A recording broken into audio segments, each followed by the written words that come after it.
Man, you ever get that feeling where you're just scrolling and scrolling and you're like, what am I even doing? Or what's the point of my life? You feel so empty that you just want to stay all day on your phone because you've got nothing else to do. Maybe you have that feeling every day. At least I had that before I met Jesus. Now, before you click off, hear me out. When you think about Jesus, you are probably thinking about that one church right now where the priest holds his sermon too long. And you are fighting to stay awake. I get it, I really do, because that was me. I went to church, I did my communion, I prayed to Mary every once in a while, but I still felt empty inside. And I really didn't know why I was put here on earth. You might think, yeah, if I accomplish more, if I become a millionaire, I will feel a lot better. But ultimately, it doesn't work. You go to clubs, you go to parties, you drink, and it might feel good for a while, but once you wake up, you're right back at level 1. And when you watch those videos where millionaires are getting interviewed, you will always hear them say that they thought that the next big accomplishment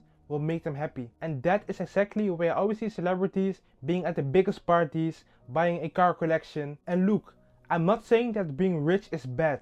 God actually wishes for us to have prosperity. But the thing is that they are rich in resources, but not in the spirit. And you know what?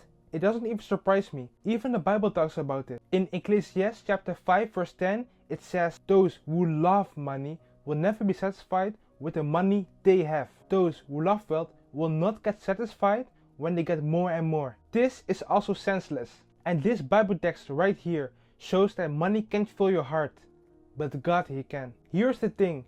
We train our bodies by going to the gym and playing sports, and we train our minds by going to school. And that is good. But what about our spirit? If you don't exercise, your body gets fat.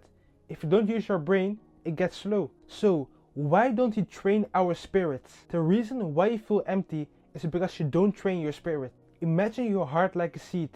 If you don't water it, it dies. Our hearts need God's endless love. And look, I'm not gonna lie, I still have those days where I'm scrolling and I'm thinking, what am I actually doing? But that empty feeling, which I got when I used to scroll, is gone. Jesus completely filled it.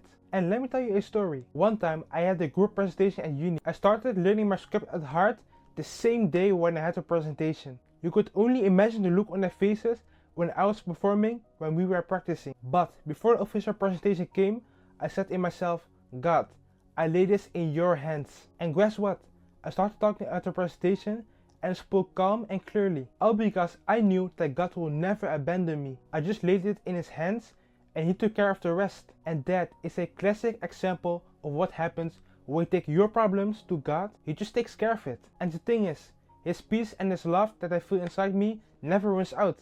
It's just endless. And believe me when I say that God's love fills every empty space. In Romans chapter 8 verse 38 it says, nothing can take God's love away from us. Nothing. Not your past, not your fears, nothing. God's love is so strong. It's endless like the horizon. And honestly, this Bible verse explains exactly why that feeling never goes away. Even when I try to be angry, even when I try to be stressed on purpose, it's still there. That peace and that love you were searching for, you won't find it in the world, but you will find it by God. And it stays in us because nothing can separate God's love for us to begin with. By the way, if you're watching this and you still didn't give your life to Jesus, I don't know what's stopping you. God really loves you more than you think. He sees you, He knows how you feel, and He wants to fill that empty space. And you don't have to be perfect. Just say, Jesus, I need you, and He will change your life. And remember, you are loved, you are important, and you are never alone. God's love is here, waiting patiently in front of the door of your heart. God bless.